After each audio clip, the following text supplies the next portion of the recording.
ایسی دنیا کا تصور کریں جہاں سب کچھ سرمئی ہو، جہاں سرخ، نیلا، سبز بس ایک قصہ پارینہ ہو، مگر ایک لڑکی ایسی تھی جو دیکھ سکتی تھی کہ وہ سب کچھ جو سب بھول چکے تھے، اور جب ملکہ کی جان بچانے کی بات آئی تو صرف وہی تھی جو بکھرے ہوئے رنگوں کے راستے کو دیکھ سکتی تھی۔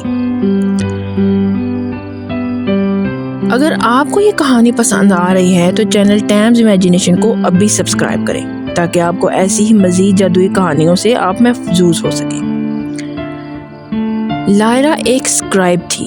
محل کی سب سے گہری لائبریری میں سب کے لیے دنیا سرمئی تھی مگر لائرا کے لیے نہیں۔ پرانے سکوں پر ہلکی سی سبز چمک، زنگ آلود ڈھال پر نیل کے دھبے، بوسیدہ قالین پر لالی کی جھلک، یہ سب بچے ہوئے رنگ تھے اور صرف لائرا ہی انہیں دیکھ سکتی تھی۔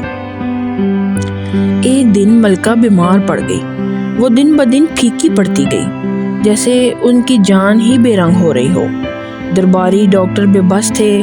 لائرا جو کتابیں لے کر آئی تھی، اس نے دیکھا کہ ملکہ کے گرد موجود سنہری روشنی کا ہالہ مدھم پڑتا جا رہا تھا۔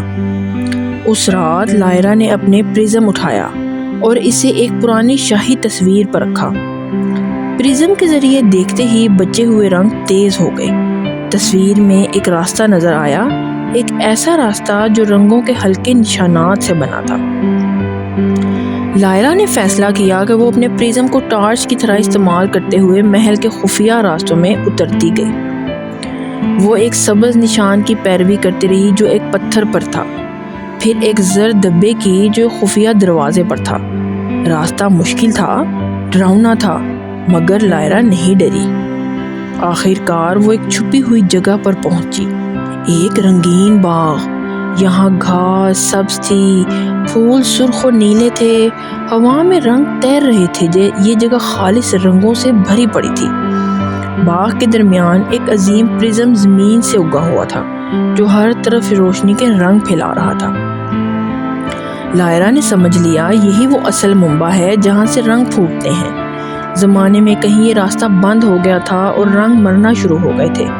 ملکہ جو سلطنت کی جڑ تھیں، ان کی سب سے پہلی وہی قربانی تھی۔ لائرا نے عظیم پرزم کے سامنے ہاتھ بڑھائے، رنگوں کی ندیوں نے اسے ڈبو لیا۔ اس نے اپنے چھوٹے پرزم کو ان رنگوں سے بھر لیا جو اب جگمگا اٹھا تھا۔ وہ تیزی سے واپس ملکہ کے پاس پہنچی۔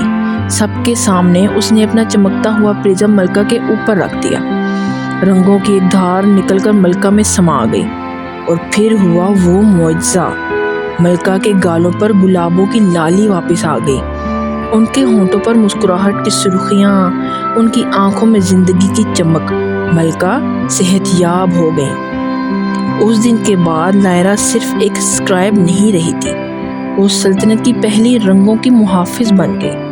اس کے سرمئی یونیفارم کے کناروں پر ہمیشہ کے لیے رنگوں کی ایک ہلکی سی جھلک رہ گئی، اس بات کی نشانی کہ کبھی کبھار ماضی کا سب سے چھپا ہوا راز ہی مستقبل کو بچا سکتا ہے۔ اگر آپ کو لگتا ہے کہ ہر چیز کے پیچھے ایک چھپا ہوا حسن ہوتا ہے تو لائک ضرور کریں، اور مزید ایسی ہی کہانیوں کے لیے سبسکرائب کرنا تو بالکل مت بھولیے گا۔ تو آپ کو آج کی کہانی کیسی لگی ضرور اس کو لائک کیجیے گا، اور اگلی کہانی تک اپنا بہت سا خیال۔ تب تک کے لیے اللہ حافظ۔